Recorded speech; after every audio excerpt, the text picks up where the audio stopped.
long-time practitioner, it will be a disservice not to respectfully draw your attention to some of the facts, principles, and ethics of politics and governance, the practice and procedures of Parliament, and what is generally referred to as parliamentary law, to throw light on some aspects of the matter and to clarify the considerations that underpinned my actions.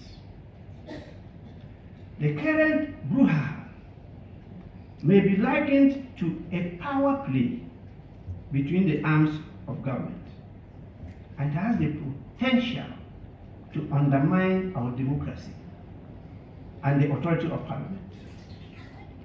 Its outcomes could subvert Ghana's constitutional order and the democratic system. Ghanaians have toiled, sacrificed their lives, and shed blood to establish for decades. Ladies and gentlemen, recent acts of the judiciary and executive, and I see them as interference in the workings of Parliament, pose a direct challenge to the essence, jurisdiction, authority, powers, and functioning of the esteemed institution of Parliament, which is the repository of the sovereign will of the people of Ghana.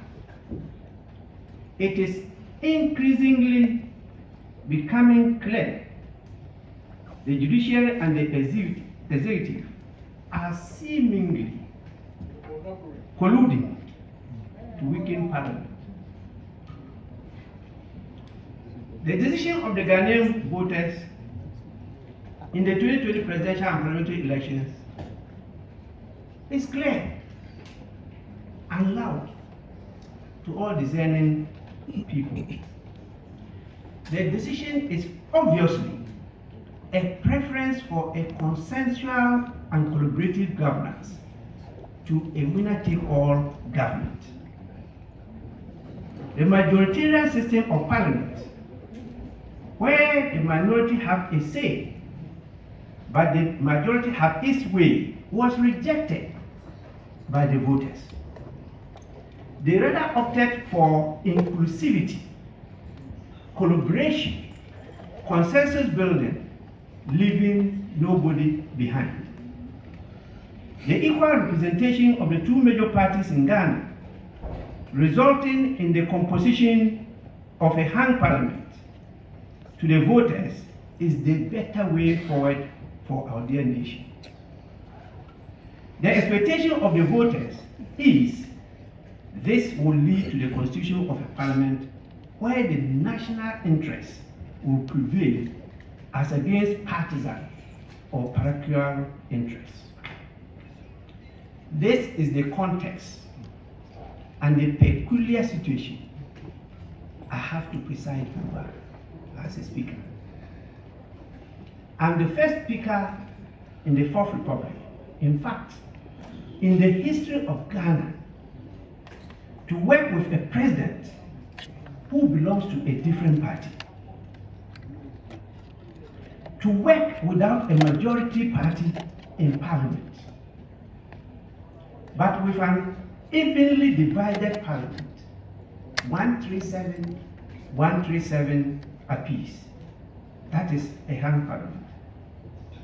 Decision making has therefore not been smooth sailing. As the Speaker of Parliament, I hold the balance in favor of the national interest, but sometimes bend backwards to accede to government requests because government has been given the mandate to govern.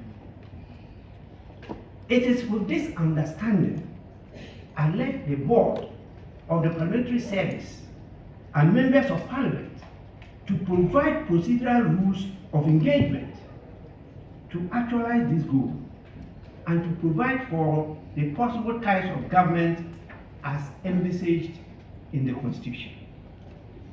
These possibilities include an election of an independent president to form a government.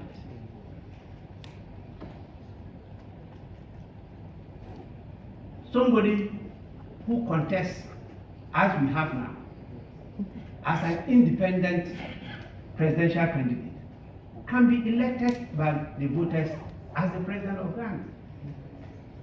How is he going to work with Parliament to get his or her business, that is government business, approved by Parliament?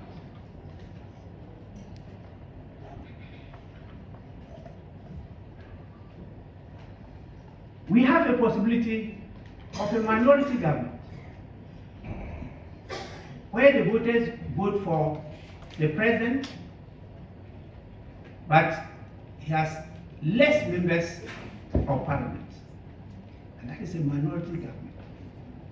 How is he going to get the majority members of Parliament to always approve his business for him to govern the nation? We can also have a coalition or a merger of parties government. Those of you who cover proceedings on daily basis are witnesses as to how sometimes I have looked at the members of the NDC in a very stern manner, which made them give in to their objections, just to get government business going. Ladies and gentlemen, the powers of the judiciary ends where the nose of Parliament starts. The Constitution is very clear on freedom of speech and of proceedings of Parliament. Article 115 and 116 grant members of Parliament privileges and immunity of speech, debates, and proceedings on any matter or thing brought by a member in or before Parliament by petition, bill, motion, or otherwise. And I want to quote the two articles to you. Article 115. There shall be freedom of speech, debate, and proceedings in Parliament, and that freedom shall not be impeached or questioned in any court or place out of Parliament. Article 116.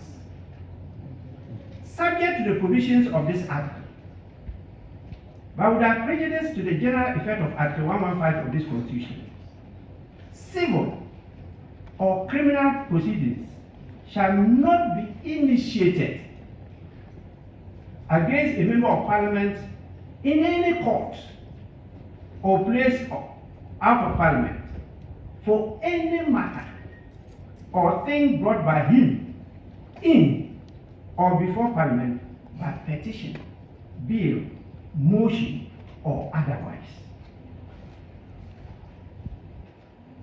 This means happenings in Parliament must remain in Parliament. So the court must, and has always been, hesitant to interfere in the proceedings and decisions of Parliament. In the celebrated case of Tufuor versus the Attorney General, the Supreme Court affirmed that happenings in Parliament are a closed book. Despite these provisions, the courts are replete with debates and proceedings of Parliament. Most worrying is these. I don't want to paraphrase, I just want to read Article 2. She said this way: 1. A person who alleges or live or encounter subclause 4. Failure to obey or carry out the term of an order or direction made or given under the clause 2 of the article in this constitution commits a high crime under this constitution, and shall, in the case of the president or the vice president, constitute a ground for removal from office under this constitution. Right Honorable Speaker, this was read before an open court, Supreme Court. And the Supreme Court was saying that it has instructed you to adhere to its orders. Failure is that she's going to apply Article 2, Clause 4 on you. That even the president or the vice president, if they go contrary, or if they refuse to follow the order, they suffer this particular punishment. Right Honorable Speaker, have we gone contrary to the Supreme Court's orders, ruling, or judgment? Thank you very much.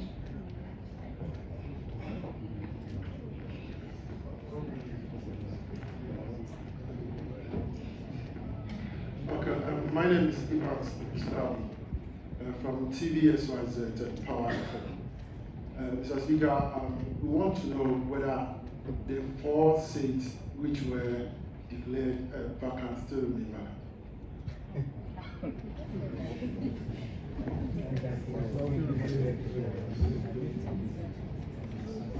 Thank you. Thank you, Mr. Speaker. My name is Simon again. I report for the Accra. In one of the interviews, former Majority Leader, Honorable Chairman had with Joy News, he said after your predecessor, former Speaker Michael Quinn, gave the ruling in 2020, he disagreed with former Speaker Michael Quinn, and you supported his stance.